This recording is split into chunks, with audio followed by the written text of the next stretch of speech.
Okay, so BlackWingPro, this is a video response to you. I I hope you appreciate the time and effort I've gone to recording this video, because I'm literally recording it from my PS Vita, holding it with my hand. So I hope this doesn't take too long. So basically, sort of a preface on my deck, it's a bit more aggressive than other Evilswarm builds. Sort of by philosophy on Evilswarms is to play them how I did my Dark World deck, where it's basically just a rush to maintain field presence and just sort of put yourself on the table. And it's pretty much the same thing with Evilswarms. Gotta get the Ophion on board and protect it, and I'm sure you know that. So let's get started. Triple Kerykion.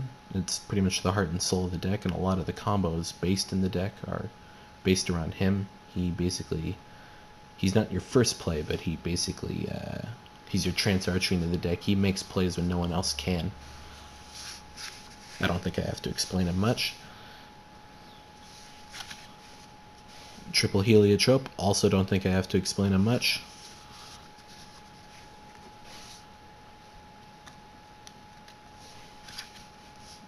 Triple Castor, same damn thing. Although you're going to see some cards that sort of change the way the staples work. Moving on, only 2 Thunderbird. As you can see, I only have 1, but I'm going to my locals tomorrow, and I will likely get another.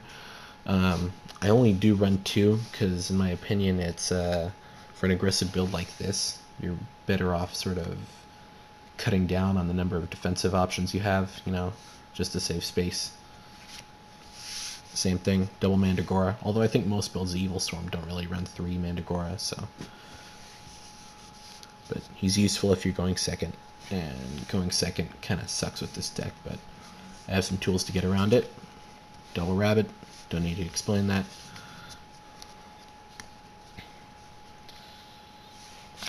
Triple Veiler, I only have 2. I thought I had a third, but I couldn't find it. But when in an aggressive deck like this, you can't afford to have spells and traps clogging the field, or clogging your hand, I should say.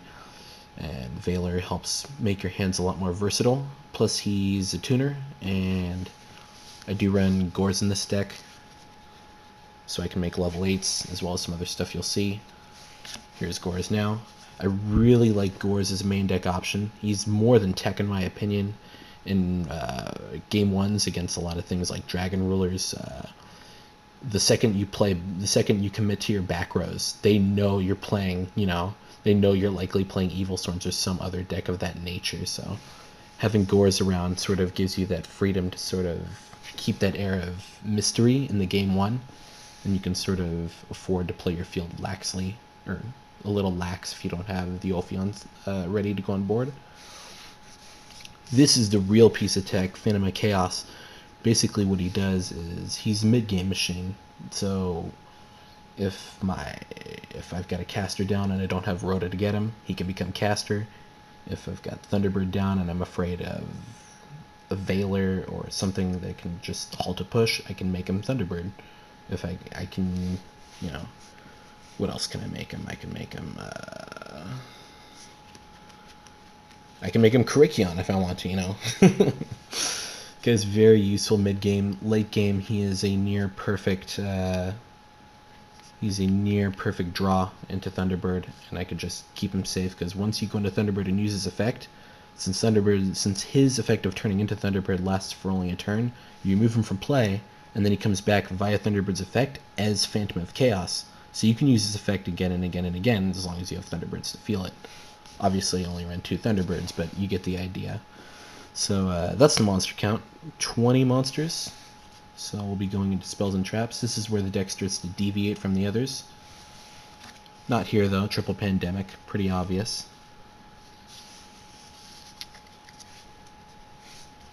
Here's a choice I like. Triple Dark World Dealings. And I really like this choice because I don't run any Infestation Infection. I'm actually not a fan of that card. I think it's way too slow, even for the traditional Evilswarm builds. It's a good card, but if you're playing your casters, your Kerykions and whatnot, you should be able to search out your stuff by yourself. So having a draw like Infestation Infection really doesn't help in most situations. And if it is helping you out, you probably already have or are close to having Field Presence. So in my idea, it's sort of a redundancy. And with dealings, I can fill up the grave for Phantom of Chaos food, for Kerykion food. He just makes my hand live that much faster. Plus it gives me an insight into what my opponent's playing game one, which is always helpful. Rhoda, very self-explanatory. Castor is one of the main linchpins of this deck. Forbidden Chalice, really cool sort of protection. I like it better than Dress because Dress is sort of like, obviously you're going to use it to protect the Ophion, but if you're using it to protect the Ophion, then he's down to like, what, 1900 or something, some shit like that. And then your opponent can, they can't destroy it, but they can still wail on it. They can still use something like Psyblocker, which negates its effect, so makes it just a normal monster with or without Dress, And I'm not really a fan of that. I'll explain more when I get into the trap lineup. Mind Control. I actually run this over Monster Reborn. There is no Monster Reborn in this deck, and I really like Mind Control because I do run level 7s. And since I'm running Veilers, I can go into level 8 Synchros. Excuse me. It's 2 in the morning, so I hope you can understand. Just one MST. I do have the other 2 in side decks just in case of rogue decks or with the mirror match.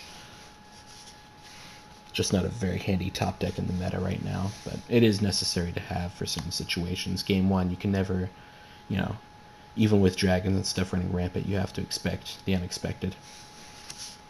Same thing with this. It's just too versatile. This as well. Trap lineup. Now, I should preface by saying I do not have Excesorborns or Breakthrough Skills. Breakthrough Skills I'm not, in too much of a hurry to get because, again, they are a slower card, and for a faster build like this, like the Veilers are fine with me, and Breakthrough Skill it's definitely not bad, but it'd probably be more side deck material, so I'd still probably run it if I had it as side material, but I don't, so just letting you know. If I do get Xyz material, I will definitely throw that in because I love that card. 2 Torrential Tributes. Same story as Dark Hole. Don't think it needs to be explained. Most trap lineups are pretty much, all a matter of preference, but these are the 2 sort of Solemns of the deck. I don't main Solemn Warning. I do side it purely because this guy really helps me make my pushes, especially against things like Veiler, which this does get over if you need a last-ditch sort of negation to make that final push. This guy helps out a lot against Compulse, against pretty much fucking anything in the meta, because everything targets. Doesn't get over Draco Sack, which sucks, but, not much gets over Draco Sack that isn't specifically designed to. But this is... in my opinion, the best trap of the meta. I do side a third, and I do occasionally pop in a third. Lastly, these are the last 2 traps.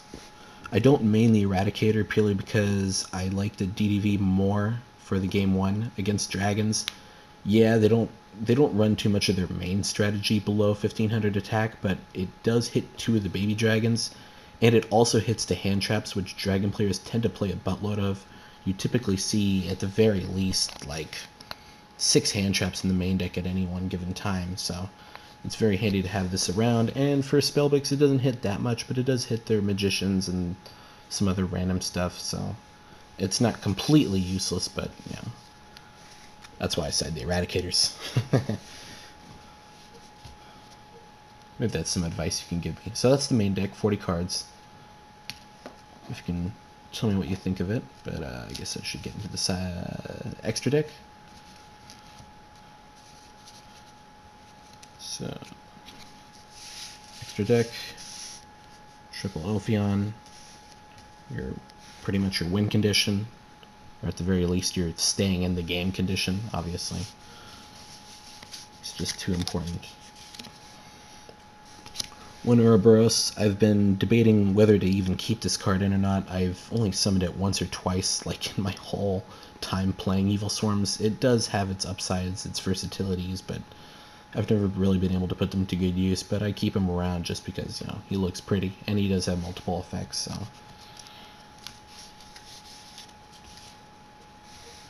Another thing I should say is I don't have Black Ship of Corn or Gaga Cowboy right now, so he may be replaced once I get either of those, but for now, I probably will keep him in. Only one Bahamut in this deck. I've wrestled back and forth between putting in two or not, but I like one just because the extra deck is so starved for space. I actually have another Xyz in the side deck, so.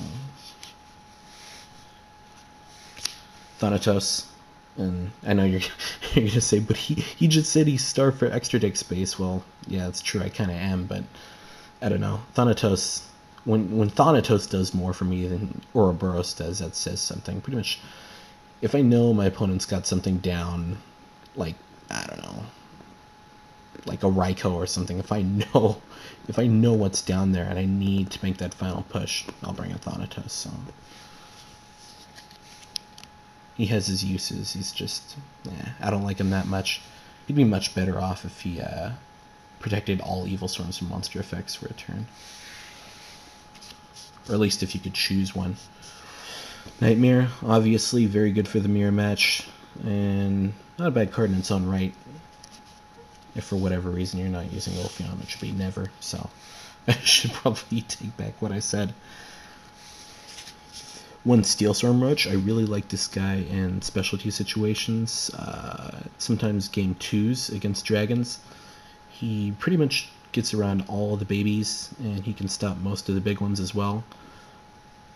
He does, obviously, same weakness as Ophion, monster effects pretty much bash the crap out of him, but he is a swarm monster, so he gets the benefit of Pandemic.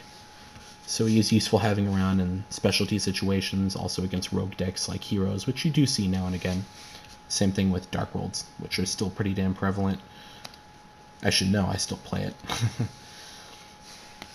Gemnite Pearl, I may or may not be switching this to Gaga Cowboy when and if I get him, but you know, he's around $25 right now, and I've pretty much spent most of my money on the deck and just other stuff that has a higher priority than him, I should say. Maestroke, another specialty card. Does a lot of stuff. It's Book of Moon when you don't have it, you know. I think that's pretty self-explanatory. Dweller, I've seen a lot of people starting to drift away from this card, and I can understand why. It's not exactly too meta anymore, but it is very versatile. It can pretty much single-handedly wreck the Mermail build, and it can pretty well slow down Dark Worlds as well. Shockmaster, very super duper duper handy if you can get him out and predict the prophecy build. Too good, too good. This guy here, Gagagigo the Risen, not too many people know about him. If this is the shittiest quality video recorder, but if you can see, he has 2950 attack off of a 3 level 4 what are they called? Overlay. A 3 level 4 overlay requirement for 2950 attack is really, really good. Which means he can get over Blaster, he can get over stuff if I know my opponent is a Veiler and I really have nothing I can do about it. This guy really comes in handy if I've got casters and stuff, but I know my opponent is saving the Veiler for something that I ultimately can't use to get over the boss monster. So I've used him once physically, and I've also used him once in dual network, so it hasn't. He's definitely not all-purpose, but it's a cool choice. Now for the Synchros, I only have 2, but they're really, really good. Crimson Blader, this card is becoming more and more and more and more meta every single day that he's out. Pretty much, if you run over a Blaster or a tokenless Draco Sack with this, it's game over. You're just done. You win. It's too good, and I'm sure you know about that already. Another guy I really like, Dark End Dragon. He's pretty much the same thing. The great thing about him is that he's pure and simple a Draco Sack killer, because his effect, I'm not even going to try to, I guess I can try to move into the text, but let's see if you can see that.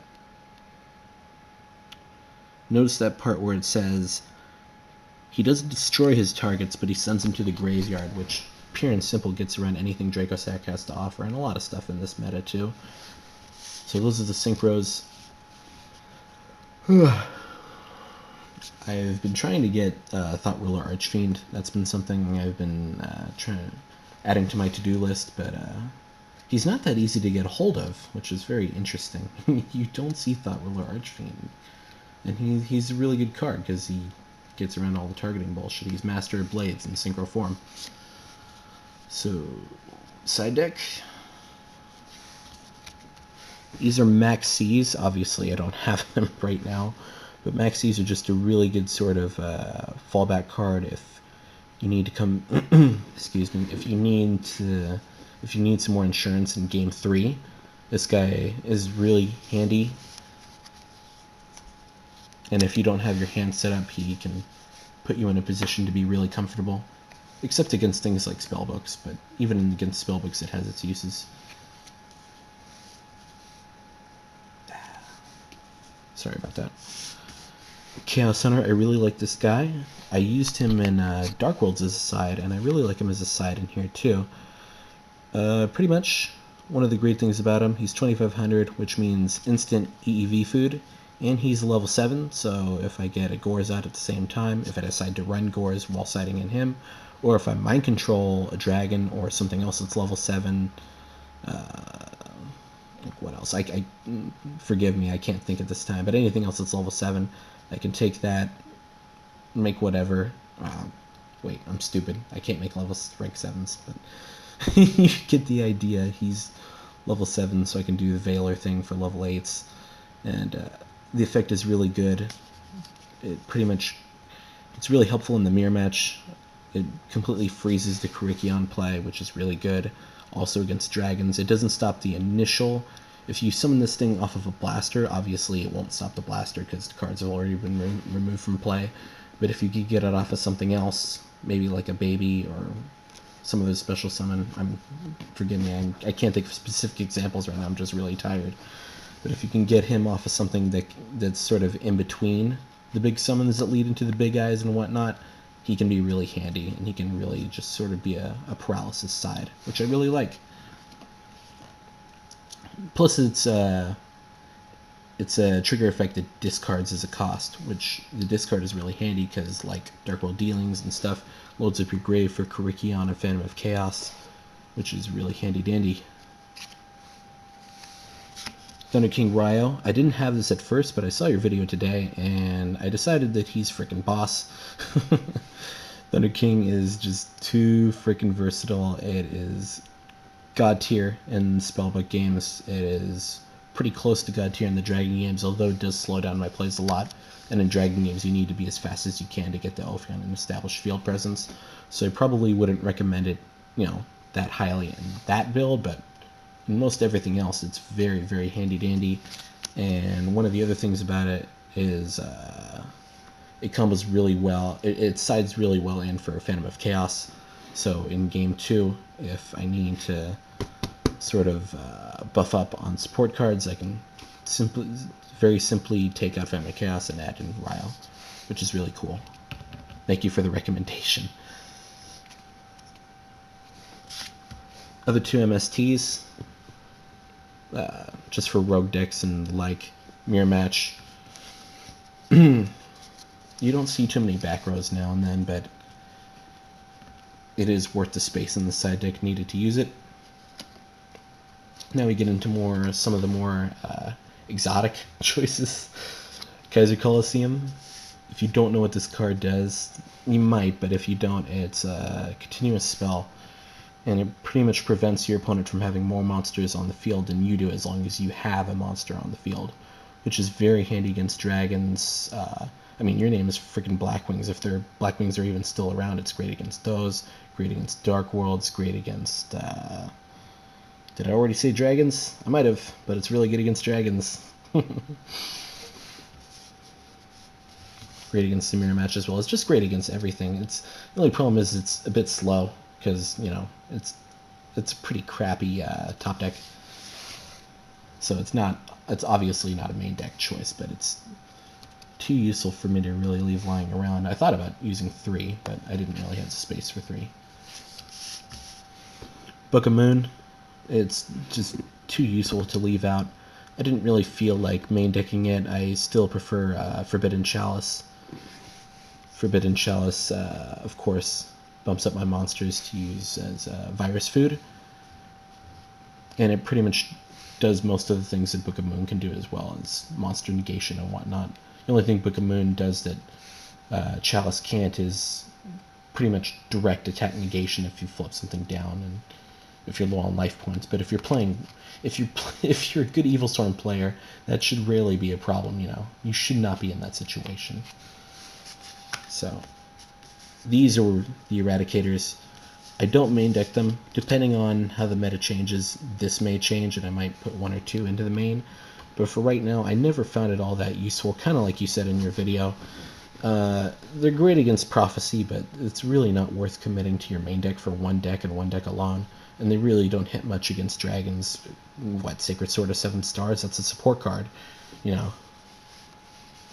And dragons rarely ever use their spells dragons really ever use their spells except in cases of emergency. So you're really not, you know, tapping into their advantage all that much.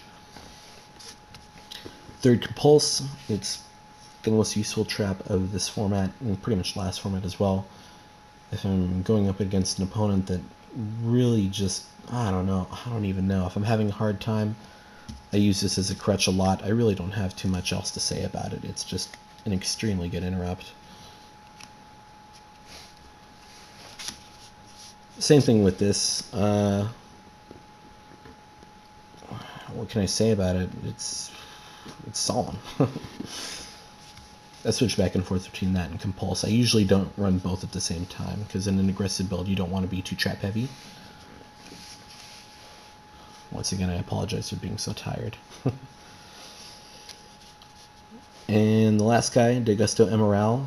This is a choice if you're in a knockdown, drag out, just try hard, sweating bullets kind of duel match, whatever. If you need extra support, if you're in a situation where you're drawn into your heliotropes, the shit's not going into your way, this guy occasionally can pull you out of that, which is why I've thought about putting him into the main extra, but I just don't have room for him. And in the game 1, it's pretty much all about getting combo cards together. And he's not exactly a combo card, he's a recovery card. I mean, he does have the revival effect, which lets you bring back Heliotrope, but that's... like, is that even anything that matters, you know? So that is pretty much it. You know, you saw the main, saw the extra, saw the side, so... that's about it. If you can give me any recommendations, cards I might have missed, cards I should play, cards I glossed over, cards I talked about but don't have yet, like Excesorborn and possibly Breakthrough Skill. Excesorborn I'm definitely going to try to pick up on and maybe switch out some of the sides, like maybe Warning. Pretty much the more and more I play, the more I sort of realize that Warning isn't really a card I actually like. Sure, it stops a lot of the summons and sort of overextensions by your opponent, but it costs you life points, which in an aggressive build makes it that much easier for you to get OTK'd, which is definitely one of your biggest weaknesses if you fail to swing for game. In Evilswarms, that does happen a lot, especially because it's a deck where you're very, very aggressive, but you're aggressively trying to lock down the board, if you get my drift. So that's about all I have to say. I hope you weren't bored or tired by the sound of my tired voice. This is Sexy Potato Dancer out.